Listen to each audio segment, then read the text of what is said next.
అమెరికాలో ఇస్కాన్ దేవాలయంపై కాల్పులు కలపలం సృష్టిస్తున్నాయి. అగ్రదేశంలోని శ్రీ శ్రీ రాధాకృష్ణ ఇస్కాన్ ఆలయాన్ని లక్ష్యంగా చేసుకుని దాడులకు పాల్పడ్డారు. ఆలయంలో భక్తులు ఉన్న సమయంలోనే కాల్పులు జరిగాయి. సుమారుగా 20 నుంచి 30 బుల్లెట్లు ఆలయ గోడల్లో నుంచి దూసుకెళ్లాయి.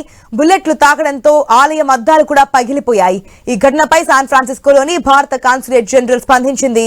ఈ ఘటనను తీవ్రంగా ఖండిస్తున్నట్లుగా తెలిపింది. నిందితులపై తక్షణమే చర్యలు తీసుకోవాలని డిమాండ్ చేసింది.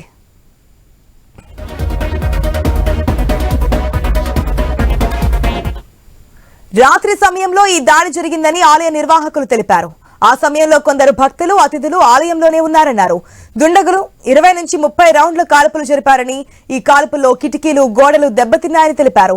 ఈ దాడి హిందూ సమాజంపై విద్వేషంతో జరిగిందని ఇస్కాన్ ప్రతినిధులు పేర్కొన్నారు. ఆలయంపై దాడి మొదటిసారి కాదని ఆలయ అధ్యక్షుడు వాయివార్డెన్ అన్నారు. కేవలం గత నెలలోనే 3 సార్లు కాల్పుల ఘటనలు చోటు చేసుకున్నట్లుగా చెప్పారు. దశాబ్దాలుగా ప్రశాంతంగా ఉన్న తమ ఆలయంపై ఇటీవల వరుస దాడులు జరుగుతున్నాయని, భవిష్యత్తులో ఇలాంటివి పునరావృతం అవ్వకుండా అధికారులు భద్రతా చర్యలు చేపట్టాలని కోరారు. మన స్క్రీన్ లో కూడా క్లియర్ గా చూస్తున్నాం. ఏదైతే గోడల్లోంచి దూసుకెళ్లి లోపలికి వెళ్ళినటువంటి సిచ్యువేషన్, బుల్లెట్స్, అదేవిధంగా అద్దాలు పగిలిపోయాయి. ఆ అద్దాల్లోంచి బుల్లెట్స్ లోపలికి వచ్చే దాదాపుగా 4-5 రౌండ్ల వరకు కూడా ఈ కాల్పులు జరిపినట్టుగా తెలుస్తున్నారు. ఇది కేవలం హిందూ సమాజం మీద జరుగుతున్నటువంటి దాడి అంటూ ఖండిస్తున్నారు ఇస్కాన్ దేవాలయంలో ఉన్నటువంటి వాళ్ళు.